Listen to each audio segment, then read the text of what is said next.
सह्याद्री शिक्षण प्रसारक व समाज विकास मंडळ नाशिक अमर बन्सीलाल छाजल जागृती श्रवण विकास विद्यालय मखमलाबाद येथे नूतन वास्तू उद्घाटन सोहळा आयोजित करण्यात आला होता। या विद्यालयाचा 27 वर्षांचा इतिहास आहे। यावेळी अनेक दानदाते या कार्यक्रमात उपस्थित होते। सर्वप्रथम कार्यक्रमाची सुरुवात इमारतीचे उद्घाटन करून झाली। त्यानंतर दिव्यांग विद्यार्थ्यांनी राष्ट्रगीत म्हणून सर्व नागरिकांना भावुक केले। या विद्यार्थ्यांनीच सांस्कृतिक कार्यक्रमांचे आयोजन देखील करण्यात आलं होतं। त्यानंतर दानदात्यांचा सत्कार देखील करण्यात आला। यावेळी अध्यक्षस्थानी संतोष लुकंड यांनी यांचे मनोगत व्यक्त केले। यातील दलित, दुर्बल, सामाजिक दृष्ट्या मागासलेल्या वर्गासाठी सेवेच्या माध्यमातून कार्य करण्याची संधी मला प्राप्त झाली। आपण समाजाचे काहीतरी देणं लागतो या उद्देशाने दिव्यांग घटकासाठी काम करण्याचे ठरविले। समाज कल्याण विभागाअंतर्गत सामाजिक, शैक्षणिक व आर्थिक विकासाच्या योजना राबवल्या जातात। त्यामध्ये दिव्यांगासाठी शाळा आणि कार्यशाळा या योजना राबवल्या जातात। त्यामध्ये दिव्यांगांच्या विविध योजना पाहता, सेवा कालावधीत दिव्यांगाच्या जीवनातील अडचणी पाहता, दिव्यांग घटकांच्या सर्वांगीण विकासासाठी प्रेरणास्थान ठरावे असे कार्य करण्याची गरज असल्याचे मला वाटले। ह्या हेतूने प्रेरित होऊन चंद्राय वेदसे रघुनाथाय नाथाय सीताय पतये नमः।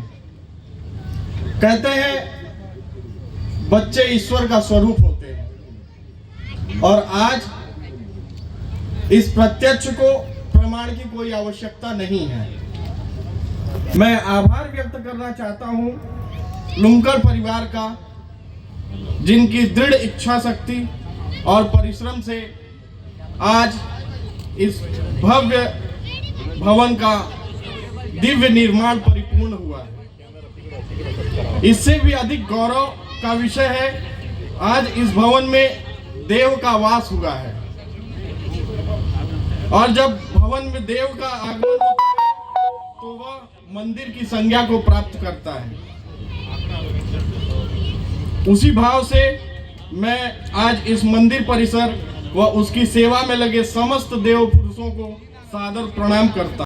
जागृती श्रवण विकास विद्यालय मखमलाबाद या नूतन वस्तूच्या उद्घाटनाच्या सोहळ्याच्या निमित्ताने उपस्थित असलेले प्रमुख पाहुणे लेफ्टनंट जनरल माधुरी कानिटकर, कार्यक्रम केल्यानंतर आमचा आणि लुंकर परिवाराचा संबंध प्रामुख्याने प्रास्ताविक करत की मी ज्या मतदारसंघाचं प्रतिनिधित्व करतो तो मतदारसंघ आदिवासी मतदारसंघ असल्यामुळे 1985च्या 90च्या दशकामध्ये जेव्हा आम्ही राजकारणात आलो तेव्हा त्या परिसरात असंख्य असे बालक कुपोषणाने मरत होते। एका बाजूला कुपोषण होतं आणि दुसऱ्या बाजूला आमच्या आदिवासी बहुल मतदारसंघामध्ये शेतकऱ्यांच्या शेतीमालाची परिस्थिती वाईट होती। मग त्यावेळेस लुंकर परिवाराचं मोठं योगदान, आमच्या शेतकऱ्यांच्या बांधावर जाऊन त्यांना चांगल्या पद्धतीचं सूचना देणारं हे कुटुंब आणि प्रामुख्याने ज्या शेतीमालाला 200 रुपये क्विंटलने जो कांदा जात होता तो कांदा आज 2000 रुपये क्विंटलने खरेदी करण्याचा योग आमच्या शेतकऱ्यांना या लुंकर परिवार हुआ। अकेले के कारण संभव हुआ क्योंकि मैं पूरी तरह से जानता हूं कि ये सभी दानदाता, योगदाता, संस्था के संस्थापक और संस्थापक ट्रस्टी, मेरे सभी भरोसेमंद विश्वस्त सहयोगी, छोटे से छोटे दानदाता और बड़े लोग, और खास तौर पे मेरे सटाना और नासिक स्कूल के सभी कर्मचारी वर्ग, इनके द्वारा ही ये मुझे करना संभव हुआ। और कोई नाम निर्देश रह गया हो तो मैं सभी से क्षमा चाहता हूँ। इसलिए मुझे ऐसा लगता है कि मैं सफ़र पर अकेला निकला था, मगर आप जैसे लोग मिलते गए और बस कारवां बनता गया। मैं आप सभी को विनम्रतापूर्वक धन्यवाद देता हूँ और आपसे ऋण मुक्त होने की बजाय सदैव आपके ऋण में रहना चाहता हूँ। धन्यवाद, धन्यवाद, धन्यवाद। जय हिंद, जय महाराष्ट्र। राज्यातील दलित, दुर्बल, सामाजिकदृष्ट्या मागासलेल्या वर्गासाठी सेवेच्या माध्यमातून कार्य करण्याची संधी मला प्राप्त झाली। आपण समाजाचे काहीतरी देणं लागतो या उद्देशाने दिव्यांग घटकासाठी काम करण्याचे ठरविले। समाज कल्याण विभागाअंतर्गत सामाजिक, शैक्षणिक व आर्थिक विकासाच्या योजना राबवल्या जातात। त्यामध्ये दिव्यांगासाठी शाळा आणि कार्यशाळा या योजना राबवल्या जातात। त्यामध्ये दिव्यांगांच्या विविध योजना पाहता, सेवा कालावधीत दिव्यांगाच्या जीवनातील अडचणी पाहता, दिव्यांग घटकांच्या सर्वांगीण विकासासाठी प्रेरणास्थान ठरावे असे कार्य करण्याची गरज असल्याचे मला वाटले। ह्या हेतूने प्रेरित होऊन 1998 मध्ये सह्याद्री शिक्षण प्रसारक व समाज विकास मंडळ या संस्थेची मुहूर्तमेढ रोवली। इगतपुरी सारख्या आदिवासी भागात कार्य करण्याची संधी त्यामुळे प्राप्त झाली। इगतपुरी तालुक्यातील आदिवासी पाड्यातील चिंचले खैरे या अतिदुर्गम गावातील 5 विद्यार्थ्यांचा